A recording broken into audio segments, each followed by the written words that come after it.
Good morning students, मैं Rajendra SBN परिवार की ऑनलाइन क्लासों में आपका स्वागत करता हूं।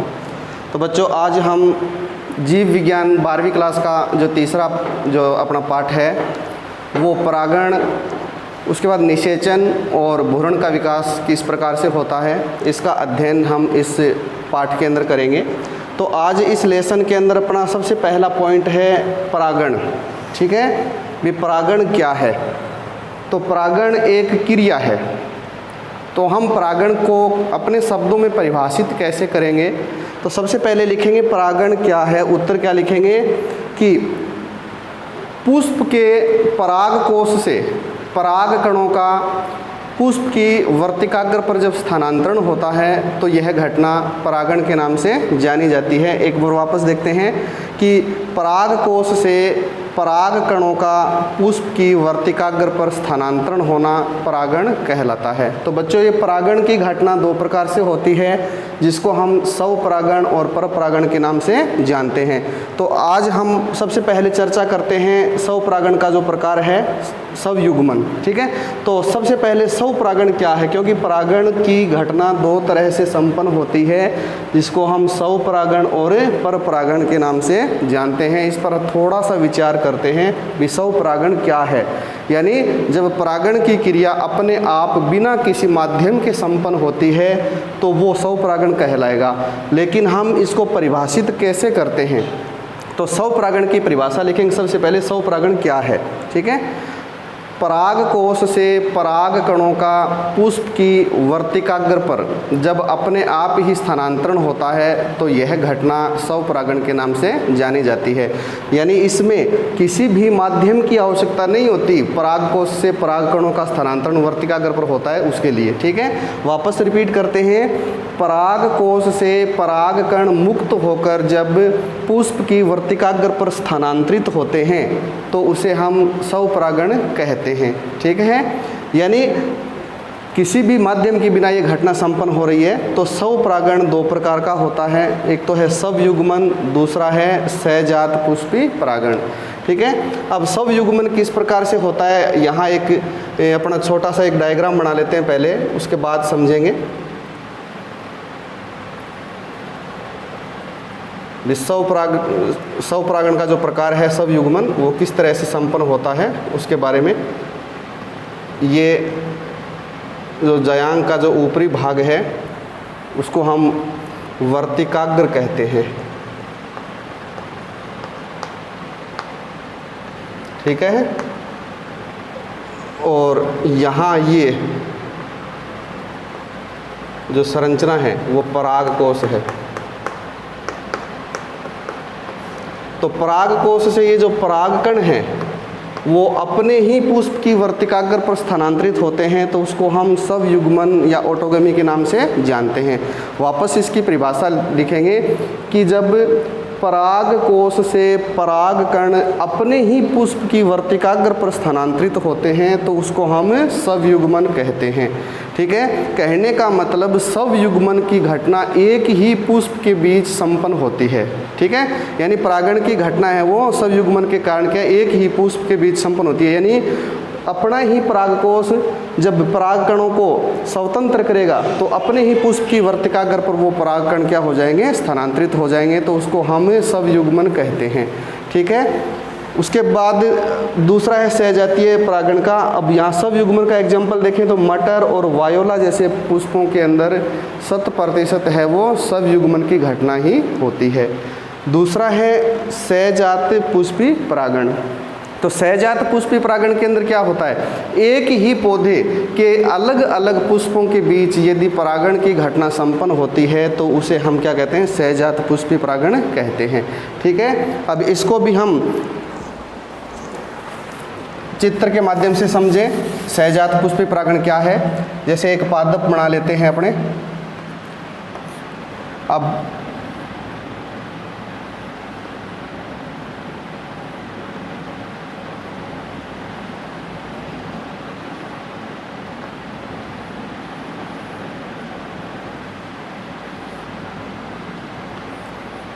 एक ही पुष्प जो पौधा है उसके दो अलग अलग पुष्पों के बीच जो घटना संपन्न हो रही है ठीक है।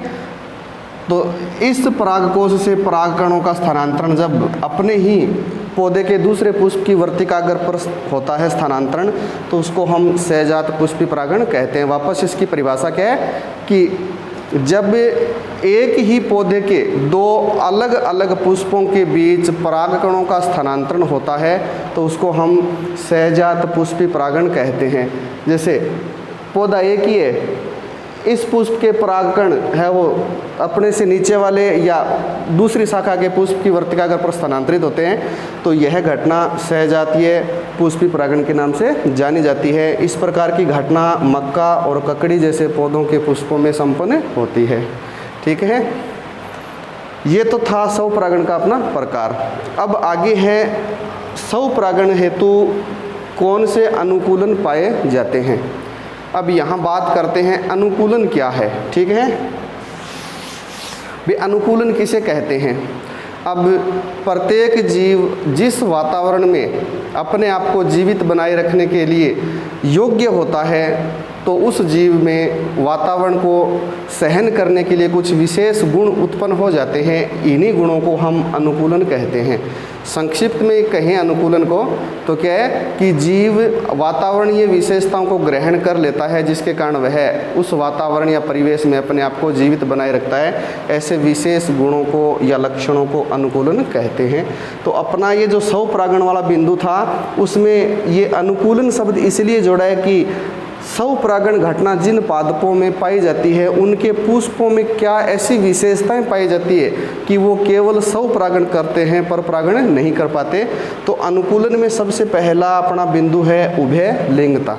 ठीक है, उभय लिंगता क्या है, इसको हम परिभाषित करते हैं अपने शब्दों में कि जब पुष्प में पुंकेसर व स्त्रीकेसर दोनों भाग पाए जाते हैं, ऐसे पुष्प को द्विलिंगी पुष्प या उभयलिंगी पुष्प कहते हैं। ठीक है, वापस देखते हैं उभयलिंगता कि ऐसे पुष्प जिनके अंदर पुंमंग तथा जायांग दोनों भाग पूर्ण विकसित होते हैं, ऐसे पुष्पों को हम द्विलिंगी पुष्प कहते हैं। ये इसलिए आवश्यक है कि पुष्प में यदि पुंकेसर और स्त्रीकेसर दोनों भाग होंगे, ठीक है, तो दोनों भाग होने से उस पुष्प के अंदर स्वपरागण की घटना होगी, पर परागण की घटना नहीं होगी। ठीक है, इसलिए पुष्पों में द्विलिंगी जो भाग है वो होने आवश्यक हैं। इस प्रकार की घटना है वो मटर जैसे पादपों के अंदर होती है, क्योंकि इसमें पुंमंग और जायांग दोनों एक ही पुष्प में पाए जाते हैं। दूसरा है स्वपरागण का अनुकूलन है वो समकाल पक्वता, जो कि महत्वपूर्ण है स्वपरागण करने के लिए। समकाल पक्वता का मतलब क्या होता है कि पुंकेसर और स्त्रीकेसर दोनों जब एक ही समय में परिपक्व होते हैं, तो उसको हम समकाल पक्वता के नाम से जानते हैं। ठीक है, या यूँ भी कह सकते हैं कि परागकोश तथा वर्तिकाग्र दोनों एक ही साथ एक ही समय में परिपक्व होते हैं, तो ये घटना समकाल पक्वता के नाम से जानी जाती है।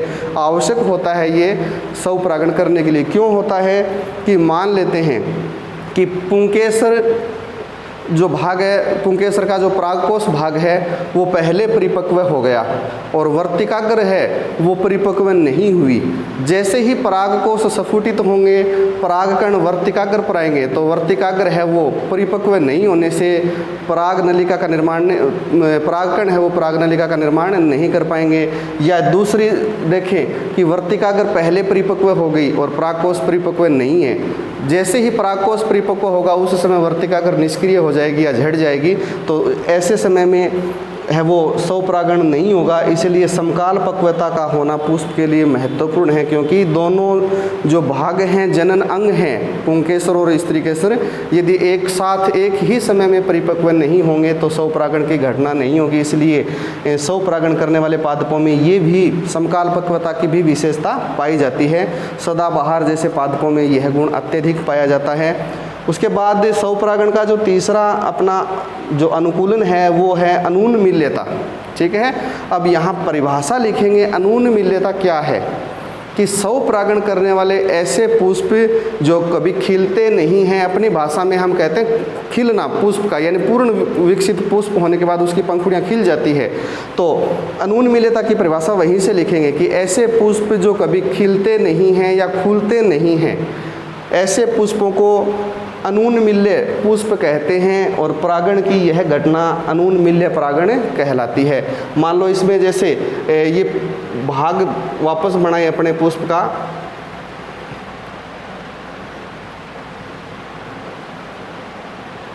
ये पुष्प वृंत वाला भाग है, ये उसका जो परागकोश वाला भाग है, ठीक है।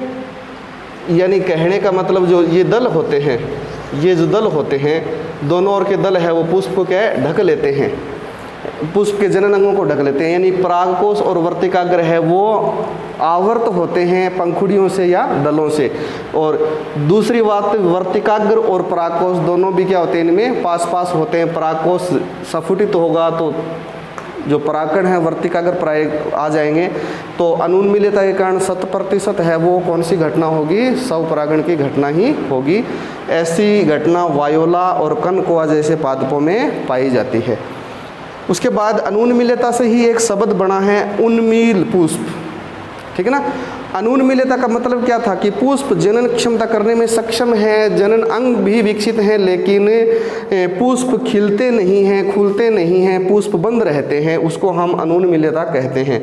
लेकिन उन्मील का अर्थ होता है कि पुष्प में जनन अंग विकसित हैं, पुंकेसर और वर्तिकाग्र दोनों पास पास हैं और पुष्प की पंखुड़ियाँ खिल जाती है, यानी पुष्प है वो खुला होता है, परंतु उनमें भी क्या हो जाती है, स्वपरागण हो जाता है। तो उस घटना ऐसे पुष्पों को हम उन्मील पुष्प कहते हैं, ठीक है।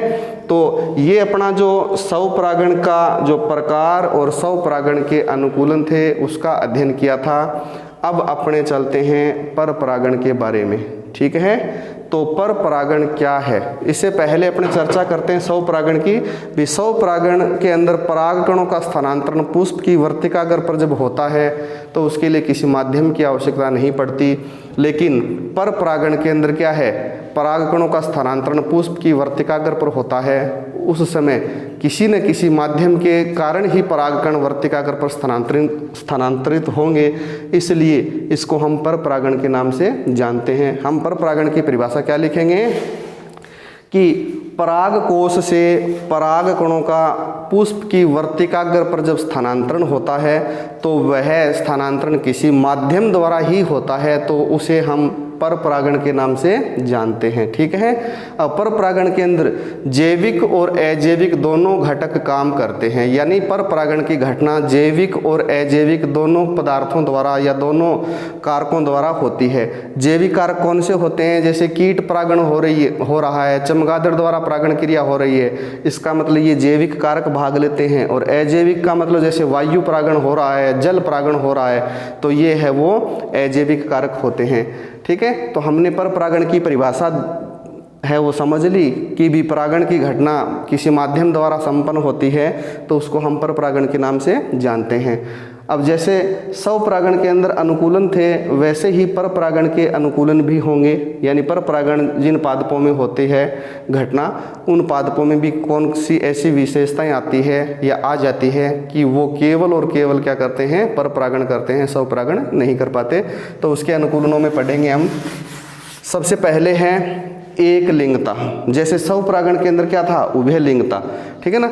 यहाँ क्या लिखेंगे, एक लिंगता, कि ऐसे पादप जिनके पुष्पों में पर परागण की घटना होती है उनके पुष्प सदैव एक लिंगी होते हैं, ठीक है। अब एक लिंगता क्या है कि ऐसे पुष्प जिनमें पुमंग अथवा जायांग दोनों में से कोई एक ही जनन अंग होता है तो उसको हम एक लिंगी पुष्प कहते हैं। यानी पुमंग और जायांग दोनों एक पुष्प में नहीं होंगे, या तो पुष्प के अंदर पुमंग होगा अथवा क्या होगा, जायांग होगा।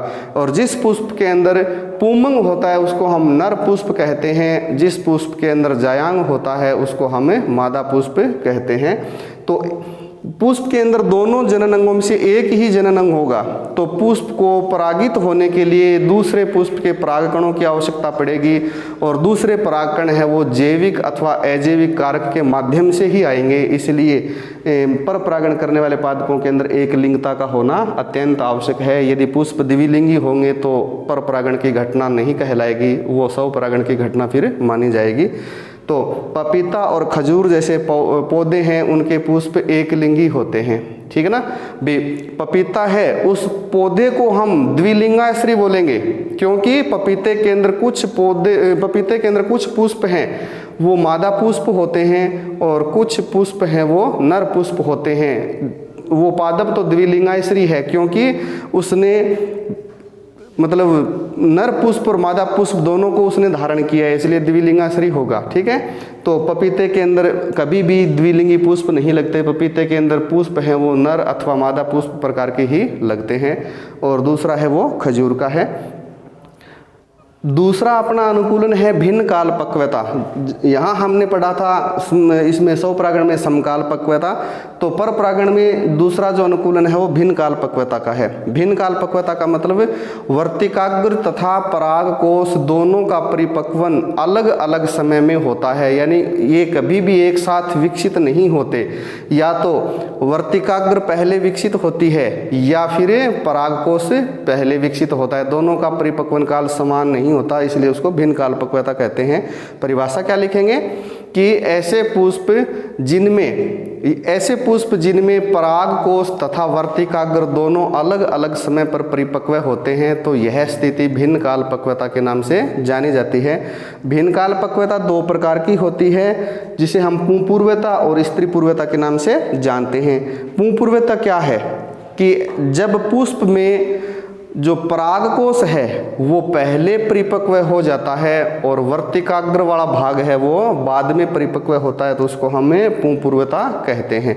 गुड़हल और कपास जैसे पादपों के अंदर पुंपूर्वता पाई जाती है। दूसरा है स्त्री पूर्वता कि ऐसे पुष्प जिनके अंदर वर्तिकाग्र पहले परिपक्व होती है और पराग कोष है वो बाद में परिपक्व होते हैं, तो उसको हम स्त्री पूर्वता के नाम से जानते हैं। बरगद और मिराबिलिस जैसे पुष्पों के अंदर क्या है, स्त्री पूर्वता का गुण पाया जाता है। उसके बाद तीसरा जो अपना जो अनुकूलन है पर प्रागण का वो है स्वबंध्यता, ठीक है ना। अब यहाँ देखो स्वबंध्यता क्या है।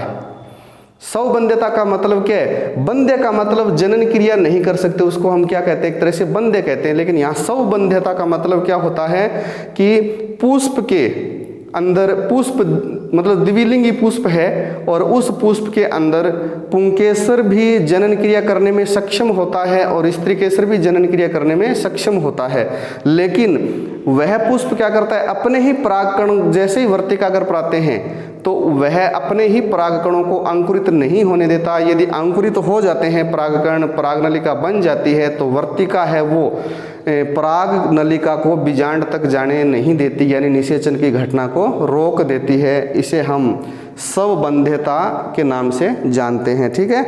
हम वापस देखते हैं स्वबंध्यता क्या है। तो स्वबंध्यता क्या लिखेंगे कि ऐसे पौधे जिनके पुष्पों में पुंकेसर तथा स्त्रीकेसर दोनों जनन क्रिया करने में सक्षम हैं, परंतु उनमें आनुवांशिक बाधा उत्पन्न हो जाती है और इसी आनुवांशिक बाधा के कारण पराग नलिका बीजांड तक नहीं जा पाती, जिससे निषेचन की घटना नहीं होती, ठीक है ना।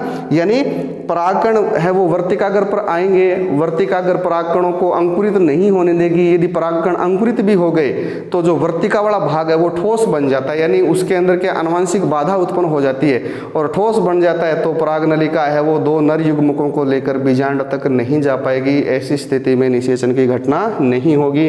तो बच्चों उसे हम स्वबंध्यता के नाम से जानते हैं। अंगूर तथा राखी बेल जैसे पादपों के अंदर क्या है, स्वबंध्यता पाई जाती है, ठीक है। चौथा जो अनुकूलन है वो है हरकोगेमी। हरकोगेमी, अब यहाँ हरकोगेमी किसे कहते हैं, ठीक है ना, मतलब वर्तिकाग्र और परागकोश के बीच संरचनात्मक बाधा उत्पन्न हो जाती है। ये संरचनात्मक बाधा उत्पन्न होने से परागकणों का स्थानांतरण वर्तिकाग्र पर नहीं हो पाता, तो उसे हम क्या कहते हैं, हरकोगेमी। वापस देखते हैं कि वर्तिकाग्र तथा परागकोश के बीच संरचनात्मक बाधा उत्पन्न हो जाती है, जिसे हमें हरकोगेमी के नाम से जानते हैं। इसमें होता क्या है, हरकोगेमी में होता क्या है कि जो वर्तिका वाला जो भाग है वो लंबा और जो परागकोश का जो पुंकेसर वाला भाग है वो छोटा रह जाता है, जिसके कारण के परागकण है वर्तिकाग्र पर स्थानांतरित नहीं हो पाते। यानी संरचनात्मक अवरोध के कारण क्या है, परपरागण की घटना होगी, स्वपरागण की घटना नहीं होगी। आक जैसे पादपों के अंदर हर्कोगेमी का गुण पाया जाता है। उसके बाद में है विषम वर्तिकात्व, ठीक है ना, विषम वर्तिकात्व। अब वर्तिका से ही बनाए, ये पॉइंट वर्तिका से बनाए कि जैसे ये प्रिमूला पौधा है, इसके अंदर दो प्रकार के पुष्प लगते हैं। कौन से, कि कुछ ऐसे पुष्प होते हैं जिनकी वर्तिका बहुत छोटी रह जाती है। जैसे हम चित्र के माध्यम से समझें कि इस प्रकार की कंडीशन होती है,